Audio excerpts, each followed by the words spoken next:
Good morning and welcome to Grace Point. I'm going to sing a little song here about love. Is that okay with you?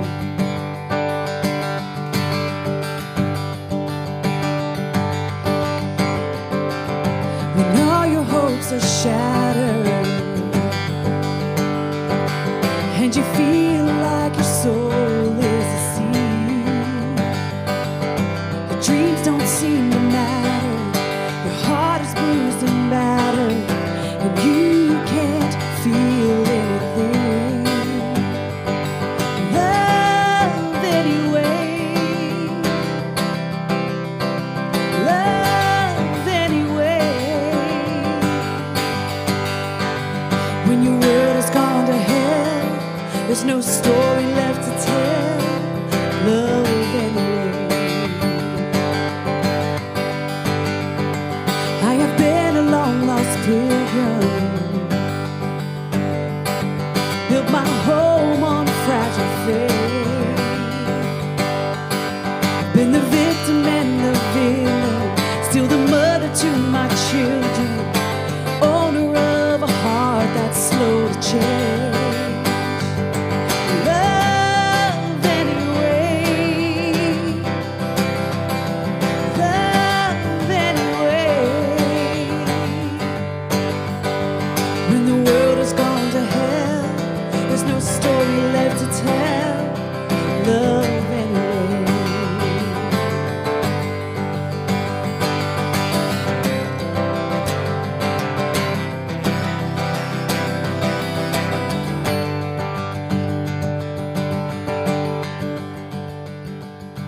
Broken promises, truth and consequence, pride and tenderness, all those failed attempts, joy and happiness, joy and happiness, joy and happiness.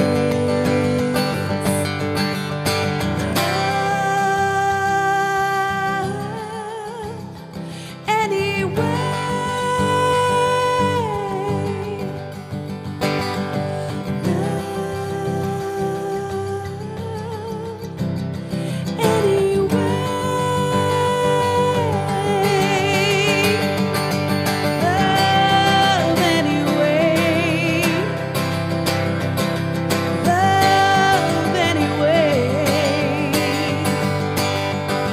When your world has gone to hell, there's no story left to tell. Love anyway. When your world has gone to hell, there's no story left to tell. Love anyway. Thank you, Travis. We are so glad that you are here with us this morning. My name is Shelly.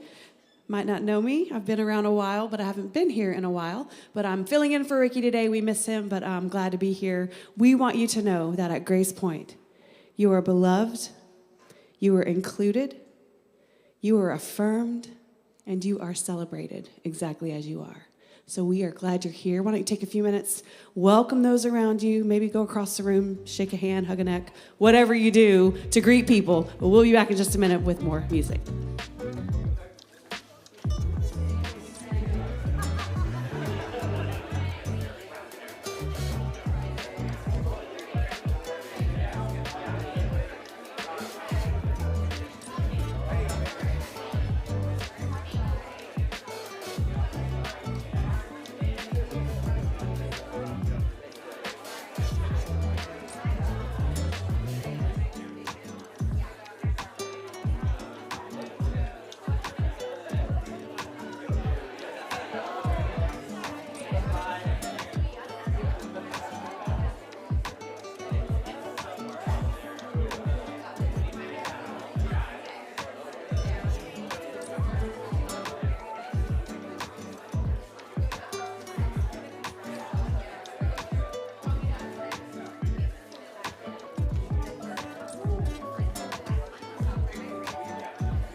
Good morning, Grace Point. How are you?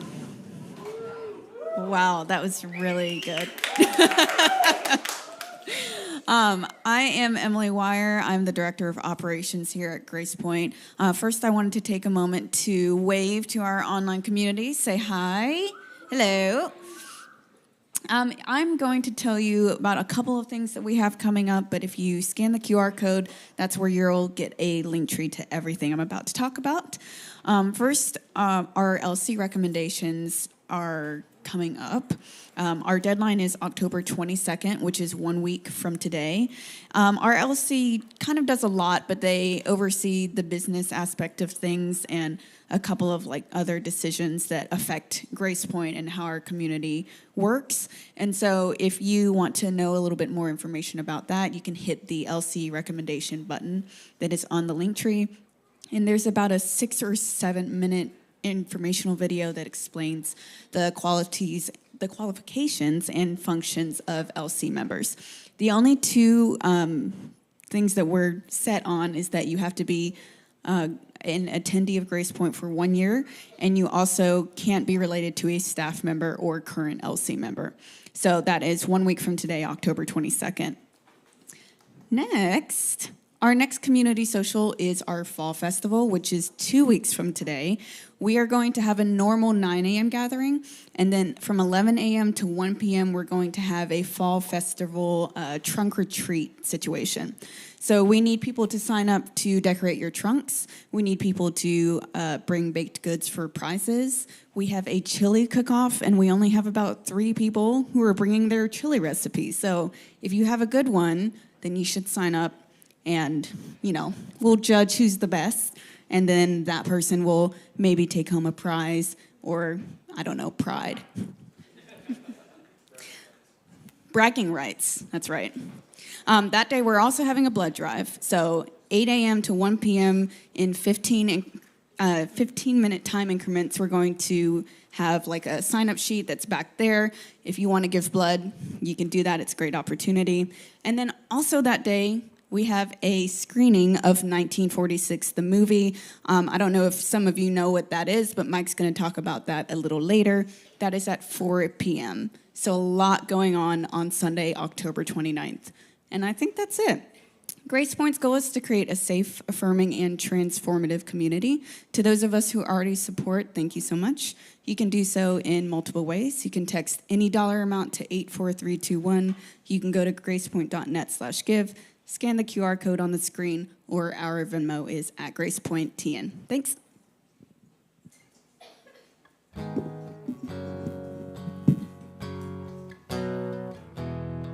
We would love it if you'd stand with us. We're going to sing another song yet again about love. And might not be familiar to you, but it's easy to catch on to. So we hope you join us as we sing.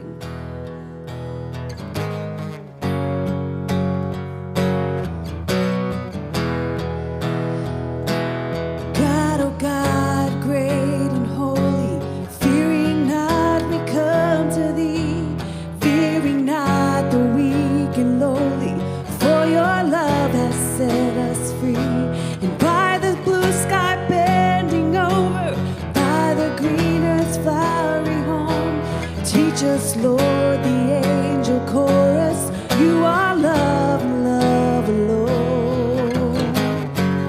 You are love and love alone. You are love and love alone. You are love and love alone. You are.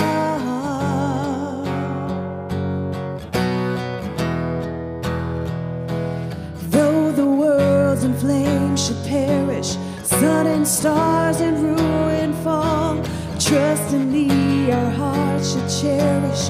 Oh Lord, be our all in all. And with your name the heavens praising, angels hymn no sweeter tone than the songs our hearts are raising.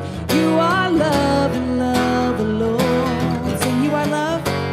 You are love and love alone. You are love and love alone. You are love and love alone. You are love.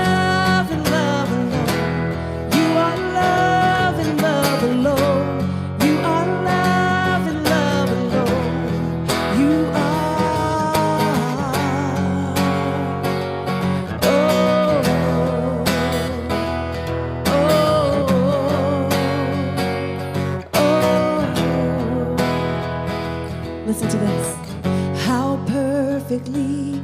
Our hearts are made for love.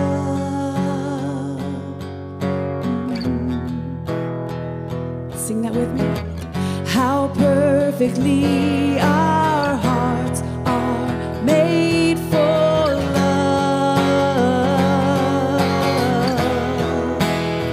Ooh, one more time. How perfectly our hearts are made for love.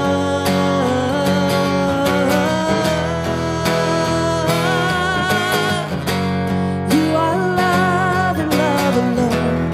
You are love and love alone. You are love and love alone. You are love and love alone. You are love and love alone. You are love and love alone. You are. Oh.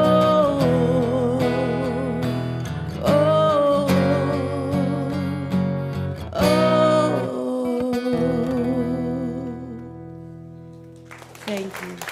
Thank you. You may be seated.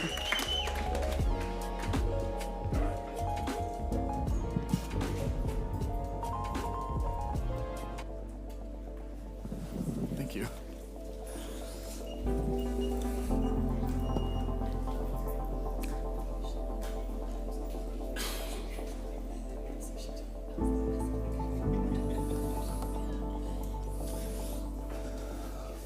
Okay, hello. Good morning. Okay. Solid. Let's try it again. Let's see if we can reach into the recesses of our morning effort. Good morning. Good morning. Okay, we're here. Great. Hi. For those of you who don't know, my name is Mike Mayashiro. I just jumped on staff here with Grace Point a couple months ago. And today I'm going to talk to you about being radically inclusive in our crash course on progressive Christianity. So this is going to be fun. Before I get into any of that, I just want to make sure everyone knows about the screening of 1946 here on October 29th at 4 p.m. For those of you who don't know what this movie's about, 1946, this movie does the work of showcasing how the word homosexual entered the English translation of the Bible in 1946, which wasn't that long ago. It's a journalistic documentary. It's very well done. So if you haven't seen it, it's not publicly available anywhere. So this is a unique opportunity. Come join the private screening. Again, October 29th, 4 p.m. I'm friends with a few of the people in the film, and they just do a great job objectively, as objectively as you can be, like laying out data and facts and getting to the root of how did we get here? How did this happen? And what kind of harm is being done from these errors? So hope you come check that out. Online community, we are working out to see if we can get you to be able to stream into it. Right now, we're not able to do that, so we're still working on it, and we will let you know as soon as we have any more word on that.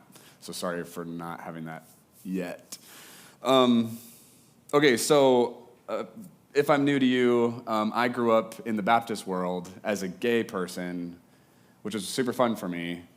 And I want to share some of my story just to give you some context for where I'm coming from on this, especially because I think some of us, don't know me super well, and I'd love to bridge that gap.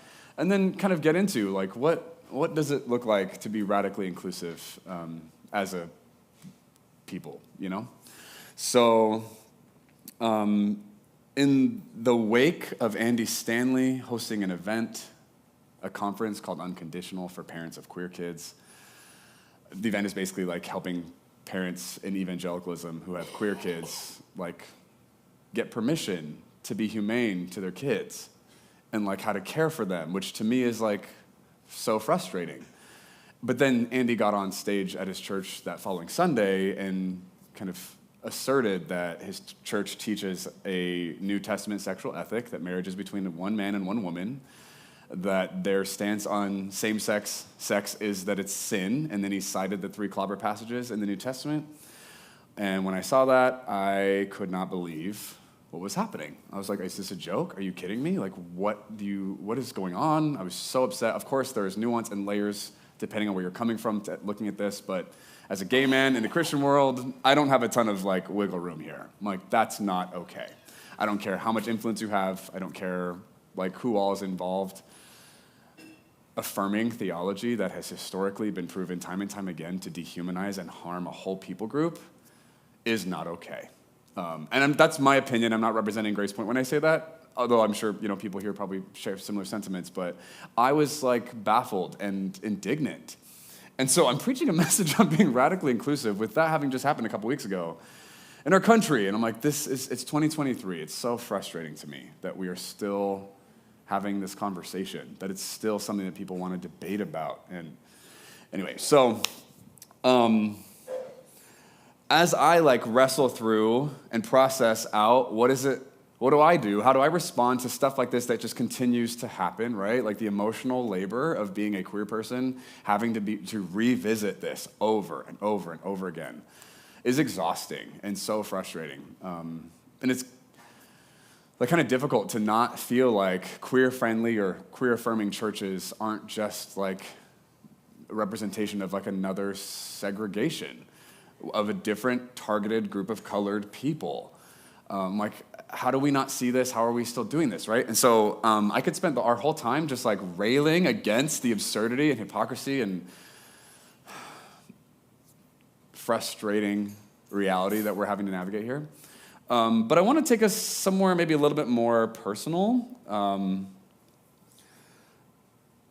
I've had to like change my posture and response to all this hate and toxicity, because for a long time, the way that I survived being queer in an evangelical world was to ignore that this was happening, to deny that it was a thing, that I had anything to do with it, just avoid it entirely. That was my survival reaction. That's what I did to survive. I didn't know how else to like process and be in that space. And so I want to just kind of give you some context for where that came from. But before I tell you my story, I just need to give you one disclaimer. I'm a little bit woo-woo. I'm not trying to be that way. I wasn't looking to be like this, but I understand, especially in a space like this, that's probably worth acknowledging. So feel free to interpret and filter and translate what I say to you today, however you need to make it functional.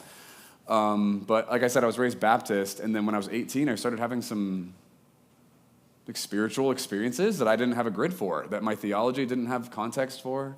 My community, my church leaders didn't really know what to do with what I was experiencing. And the language I would use to describe that was like, I met God. Like there was this divine presence that was incredibly personal, and like loving feels like an understatement, and humble and gracious and kind toward me that I didn't know. Like I'd studied and talked about God most of my life. I didn't know that you could experience God. And I'm putting the air quotes on there because, again, like filter and translate how you want, but I was having intense, like visceral encounters with, I don't know, like a divine person. I don't know. That was changing my life. It was incredibly emotional and like wrecking me. And my theology, when I arrived to these experiences, did not hold a candle to what I was being affected by, what was happening to me. And in these experiences, I was being communicated with, and this divine presence was affirming me as a gay person. Like they wanted me to be gay, and I could not tell anybody that this was coming up because none of us would have believed me, right? Everyone would have known that I was being deceived and like listening to a demon who is masking themselves as a being of light or whatever, right? So anyway, these experiences led me on a pilgrimage that took me on a journey, and I'm going to skip a bunch of the drama there because we don't have time for it today, but there is something that happened in that experience that I wanted to share in light of this conversation. So I was on a tropical island somewhere in the middle of the Pacific Ocean when I was praying one night and basically just telling God I wanted my life to be like a window for them to express themselves and like show us what they cared about and what they wanted to go after. And I fell asleep praying that, and that night I had a dream. I was standing outside of the tomb where Jesus was buried, and I was trying to get where Jesus was, but between me and the tomb was a woman in a red corporate power suit. Why? I don't know. I can't answer that. But we were arguing, just going back and forth. Like I was trying to get past her, and I couldn't. And for whatever reason, she had authority over the estate. And finally, she goes, Okay, fine.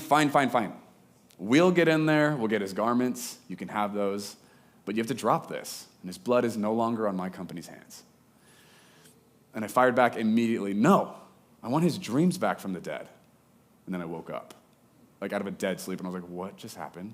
And so I scribbled down everything from that dream I could, because I knew something significant just took place. I don't understand it, I don't know where this is going, but this is changing my life, oh God, right? So I went on a journey, and again, skipping a bunch of drama, I eventually moved to a place called Redding, California, to be part of a church called Bethel Church.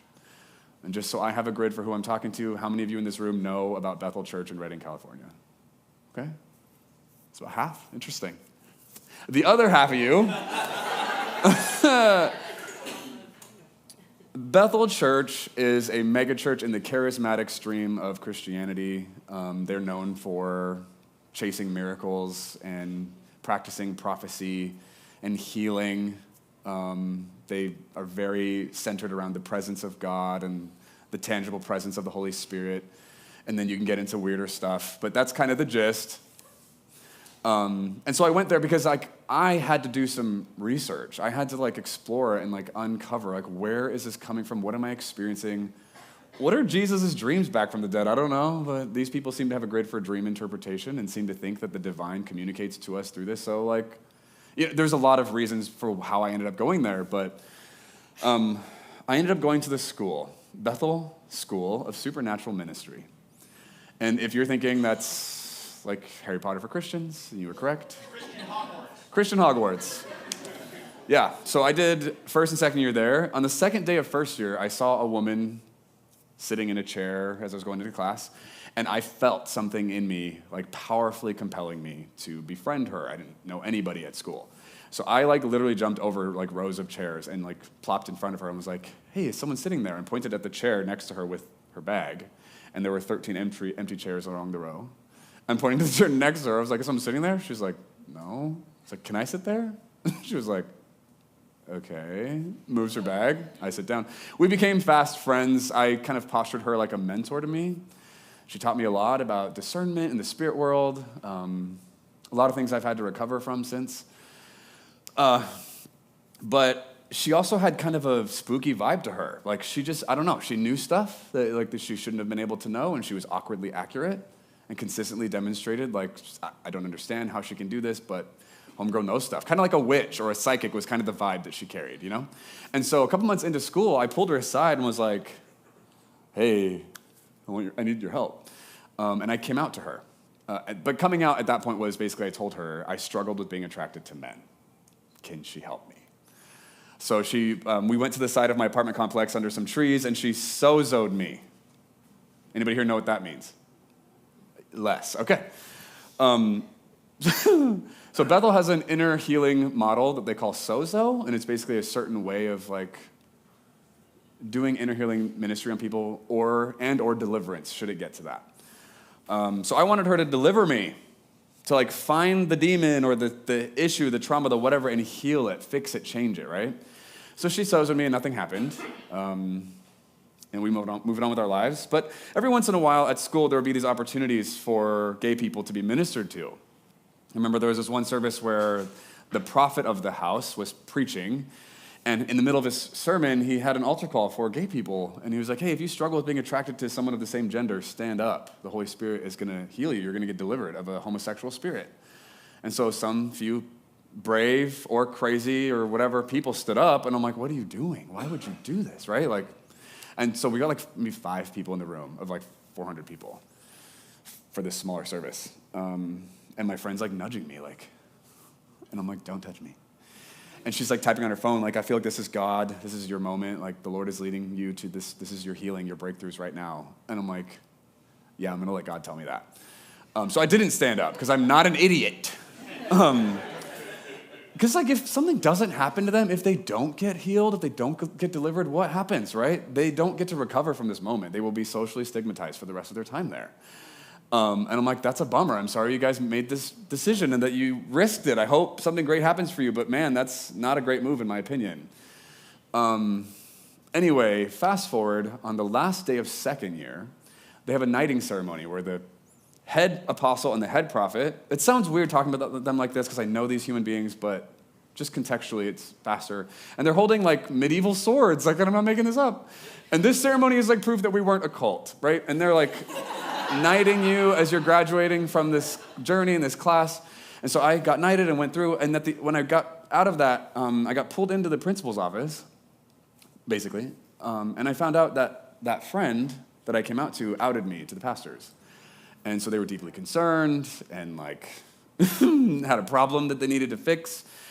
And so the short version of the story goes, like graduation was in 7 hours, right? Like the ceremony was that evening, and they're like, we cannot graduate you. And I was like, oh, what? Whoa, okay. This isn't going how I thought. I don't understand what's happening. And it was like a traumatizing experience. I left everything I knew and had to get Jesus' dreams back from the dead. And I just got kicked out of ministry school. And I'm pretty sure this is not how that's supposed to happen. Oh, no, right? So I got put on a purity plan.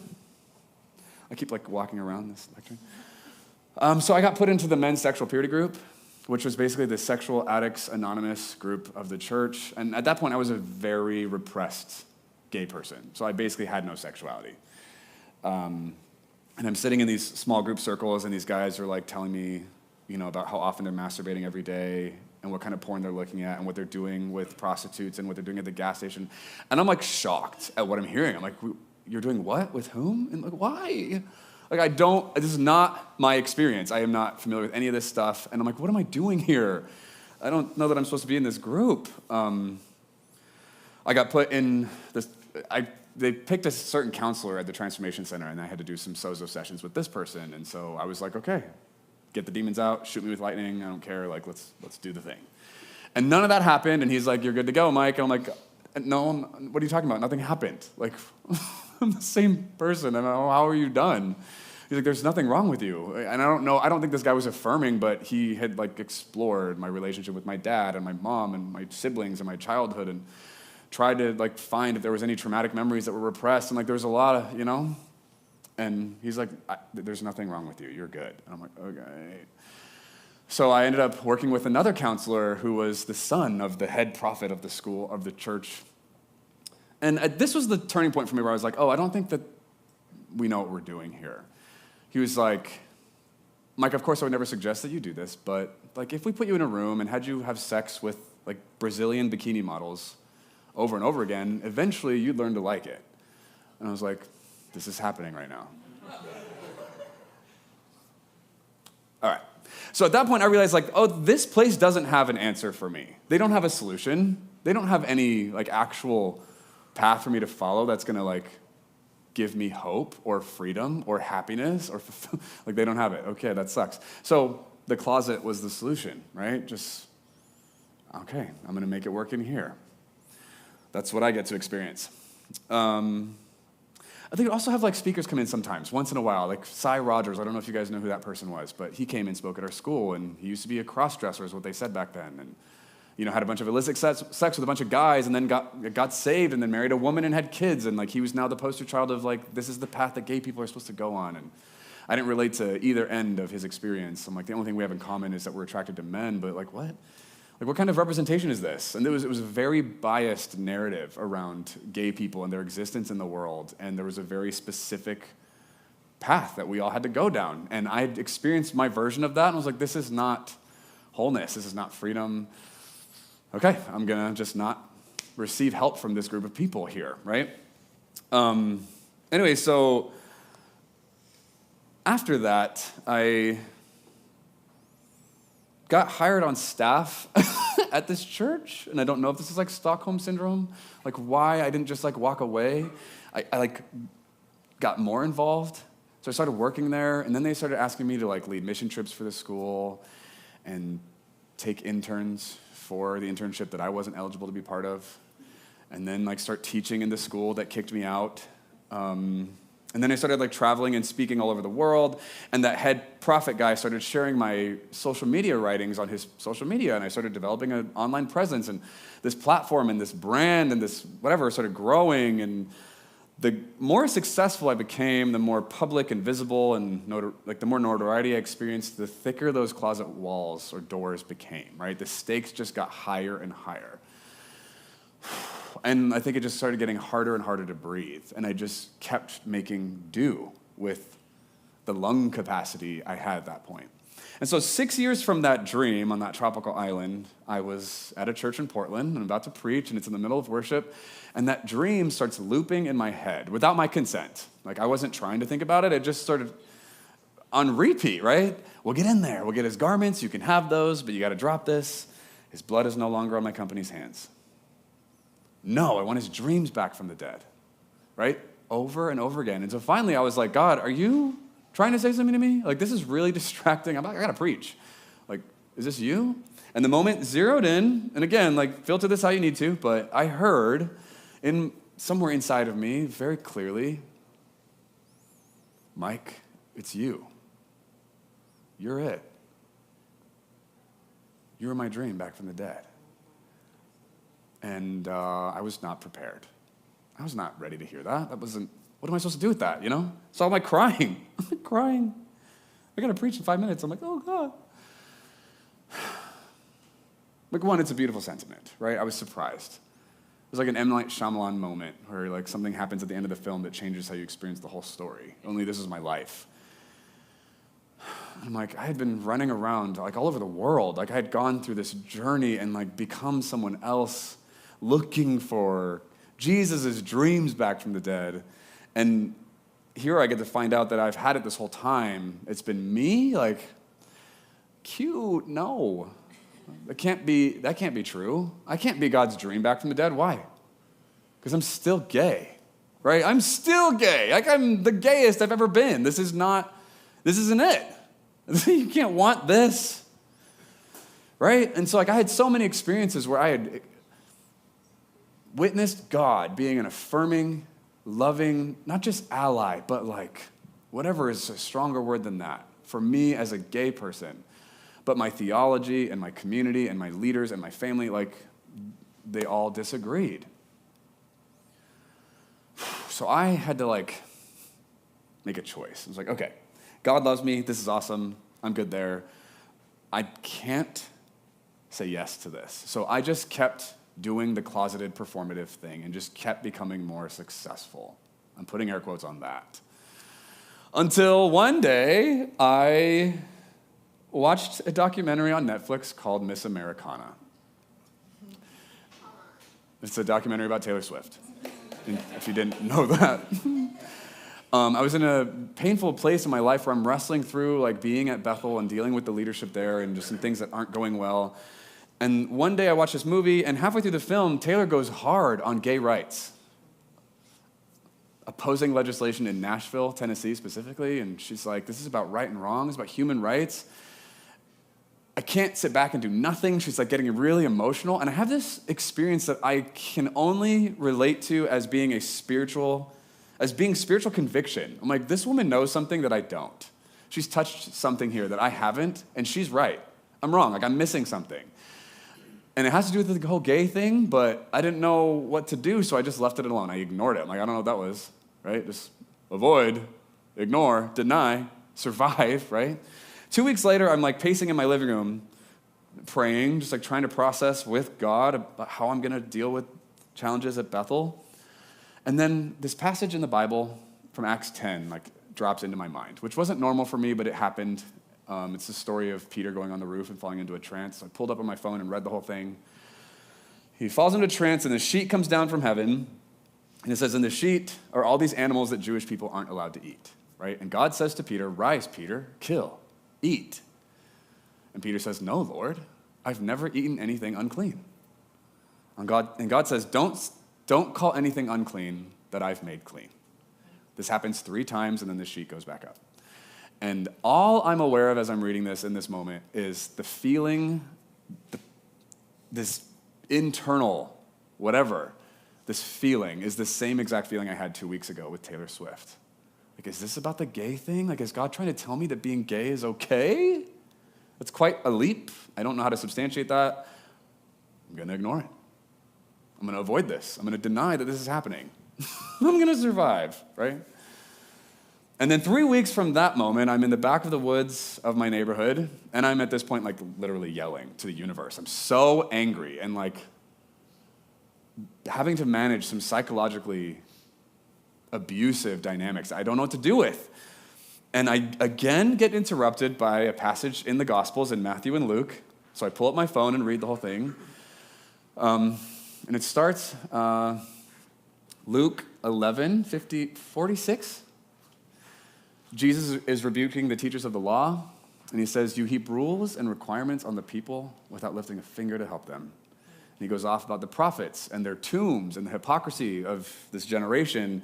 And he concludes the rebuke with, "You prevent people from entering the kingdom while you yourselves refuse to enter." And when I read that final verse of that section, my life changed. Like that was the breaking point.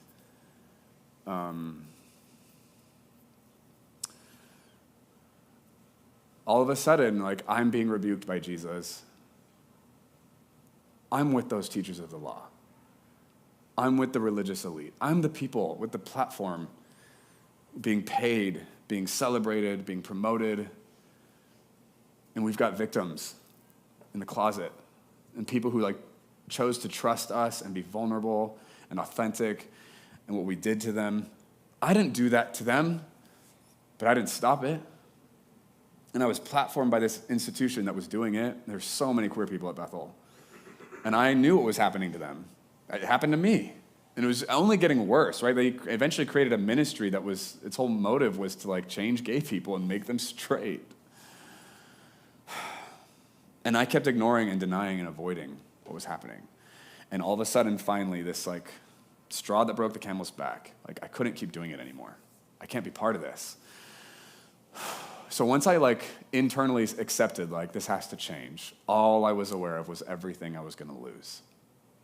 My platform, my ministry, my reputation, income, access, community. I mean, that's a lot to lose all at once.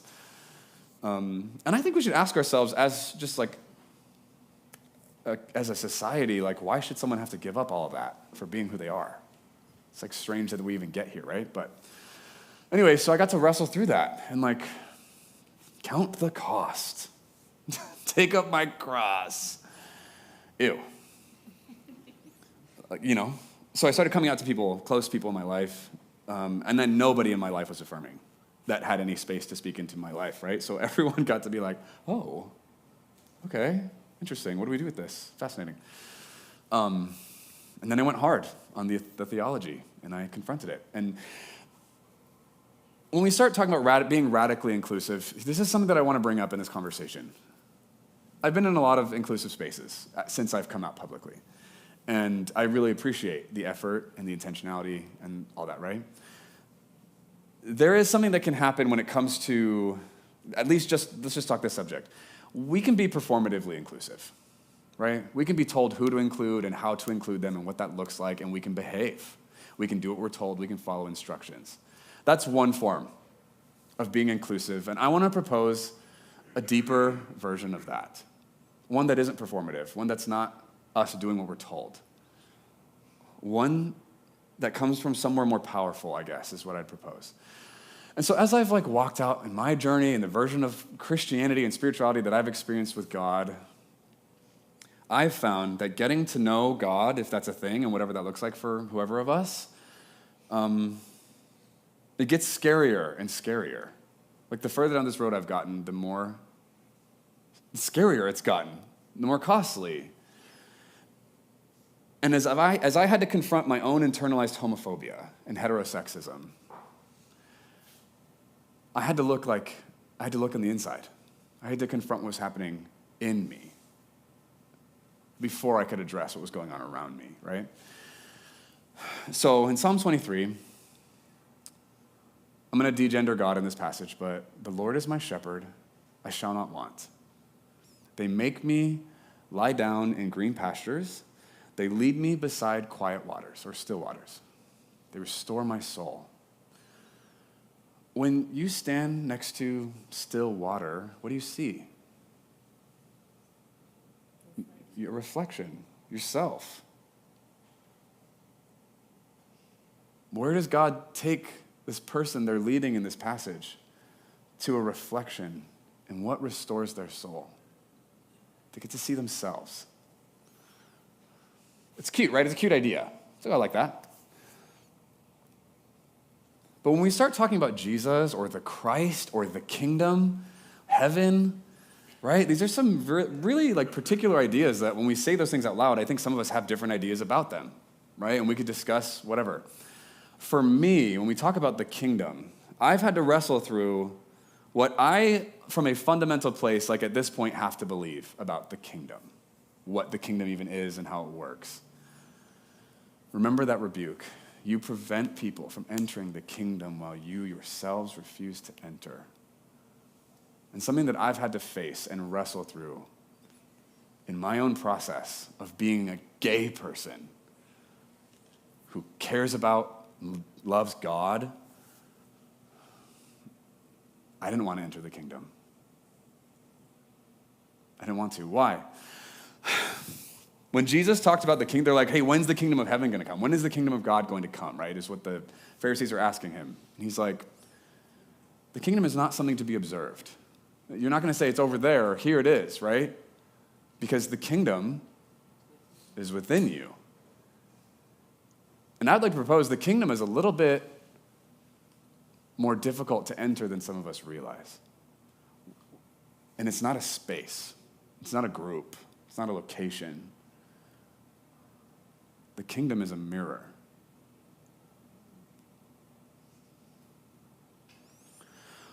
And for gay people, queer people, being raised in an evangelical space, they are taught that their mirror is hell, is demonic, is perverse, is abominable, is sin.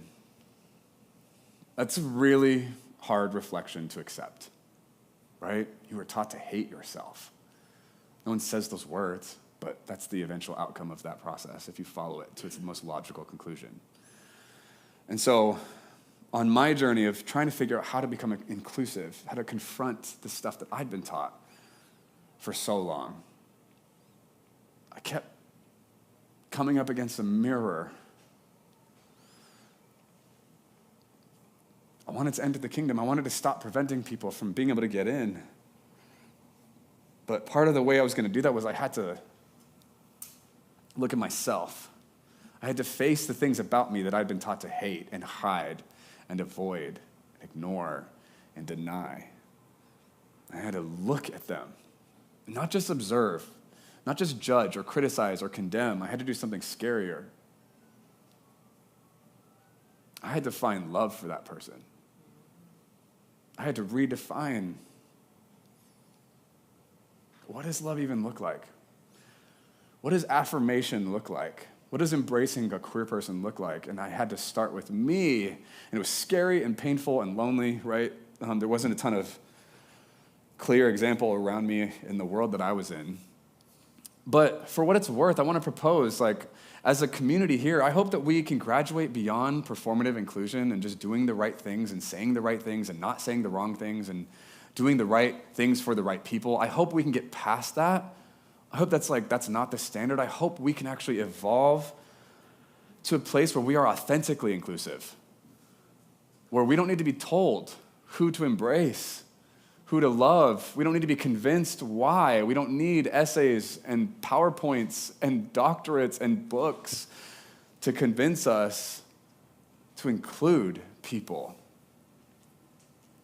I wrote some notes here that I didn't want to say wrong or miss saying them. My queer experience compelled me to look at me, right? To look at the terrifying truth about who I am. And it's actually not my queer identity that was terrifying. It's the reality that I'm loved beyond merit, period. That I'm intrinsically and completely lovable without any additives or accessories or alteration. I'm not lovable because I'm gay.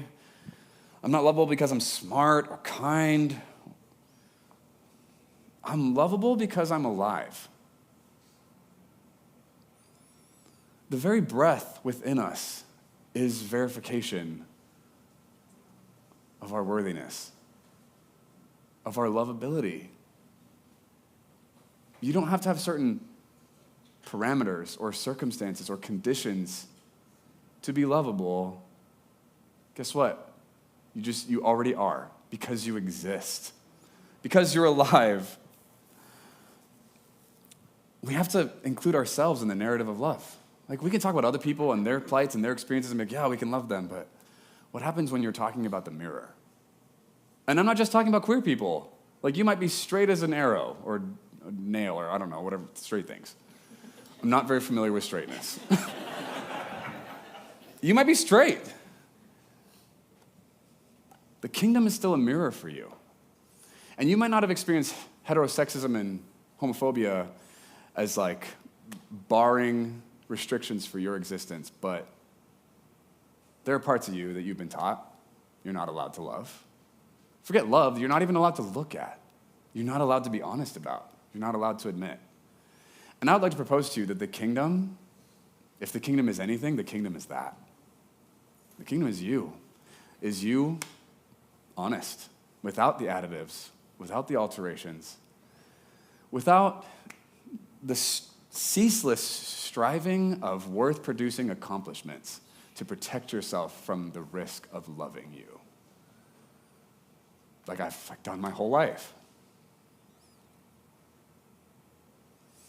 And I can't help but feel like, I know I'm just talking to Grace Point, but just like maybe church at large, specifically Christians, the path ahead for us, if we want to actually be radically inclusive, we have to face ourselves. That is the gate, that is the door, that is the access point. Like, if we can't love and embrace us, then we only have performative inclusion to offer other people. So I don't know what it is for you. And for a lot of us, I don't know why, but sex comes up. Sex, I'm saying it. I'm saying sex out loud, sex. Sexual things, sex things, pleasure, desire, sex. I am uncomfortable. I don't want to say that out loud here. Why not?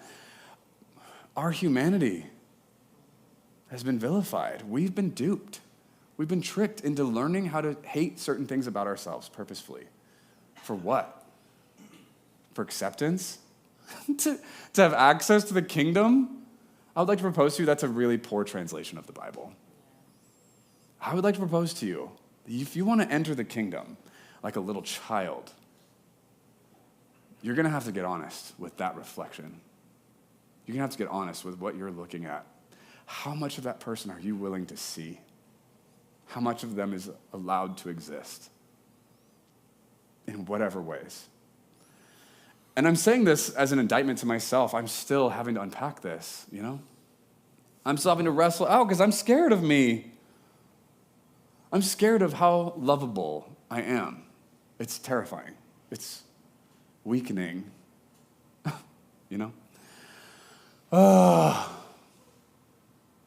So I don't have an answer, right? I'm supposed to preach to you about being radically inclusive and I don't know how to do it.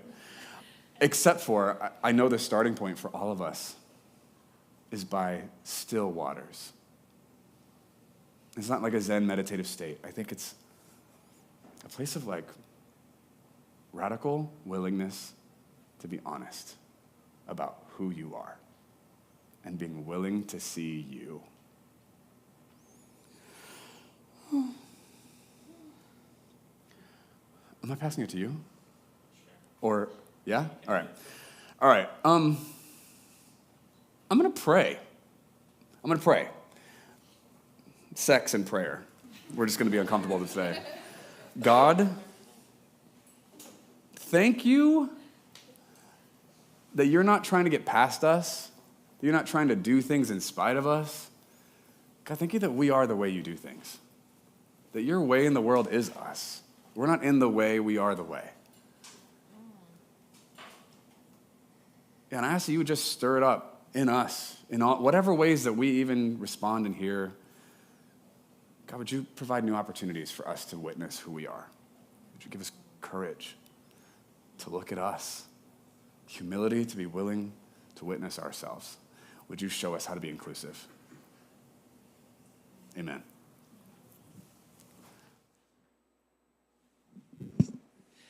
I guess that was a great message for me because I need to be able to see myself in this, and that is that I have a really hard time talking in front of people. But I think Grace Point, as a community that's centered on human flourishing, we really need to address the difficult, terrible situations that we've all been witness to in the last week or so. And it's a complex situation.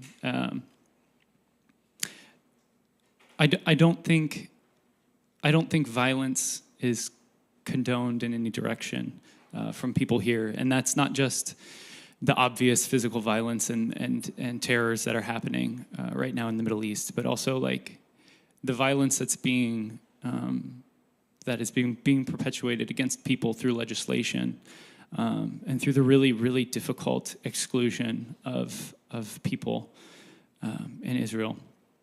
I mean, my partner, myself, is indigenous. Her grandfather was beaten deaf and blind in a residential school in Canada, and that's a direct representation of being in a space that was taken from you. I don't know if you know, but the residential schools, they come to the reservations. They don't bring you outside of your space. They come to your space. They come to the place where you live, where it's supposed to be a place for you to be able to be at peace. And they come in there and they build these schools, these churches, and they bring people from the indigenous communities into these schools, and they convert them. They make it impossible for them to exist as who they are with their families, with their communities.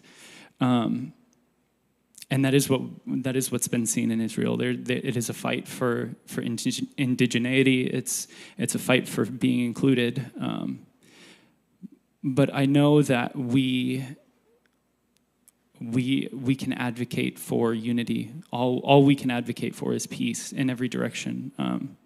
We can't change politics on our level at this point, and I think it would be very irresponsible and arrogant of us to think that we could resolve one of the world's most complex conflicts in the world through a few infographics on Instagram, or just sharing from a stage with people who are intentionally positioned on making sure that people feel loved and that we advocate against violence.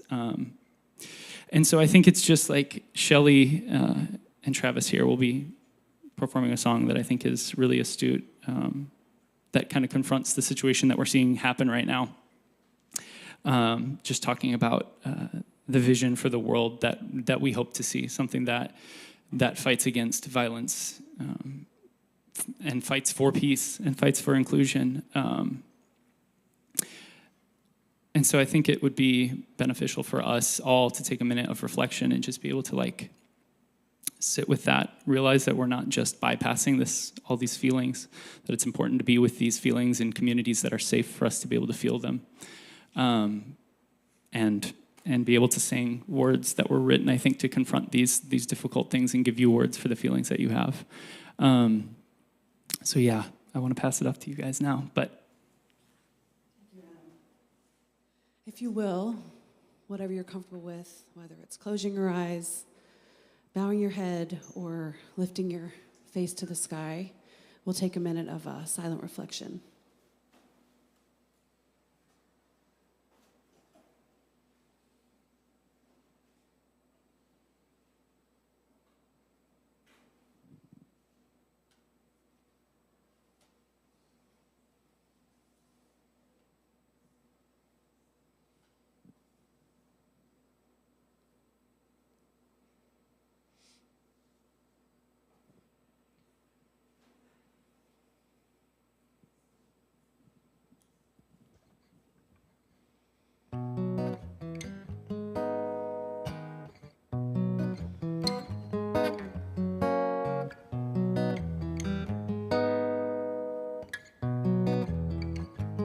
What if war is holy and love is obscene?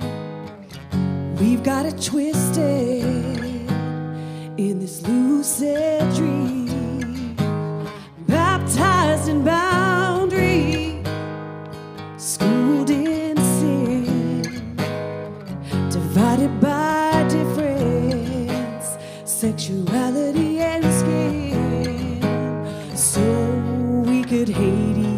other, fear each other. We can build these walls between each other, baby, blow by blow, brick by brick. Keep yourself locked in, yourself locked in. We can hate each other, fear each other. We can build these walls between each other, baby, blow by blow, brick by brick. Keep yourself locked in, yourself locked. Oh, but maybe we should love somebody, and maybe we could care a little more. So maybe we should love somebody instead of polishing the bombs of holy war. What if love was holy and war was obscene, and it wasn't twisted? What a wonderful dream, living for love, afraid of the end. Forgiveness is the only real revenge, so we can heal each other, feel each other. We can break these walls between each other, baby, blow by blow, brick by brick. Keep yourself open, yourself open. We can heal each other, feel each other. We can break these walls between each other, baby, blow by blow, brick by brick. Keep yourself open, you're open. So maybe we should love somebody. Ooh, oh, maybe we could care a little more. Ooh, oh, maybe we should love somebody instead of polishing the bombs of holy war. What if love is holy and hate obscene? We should give life to this beautiful dream, 'cause peace and love ain't so far if we nurse our wounds before they scar. We've gotta nurse our wounds before they scar.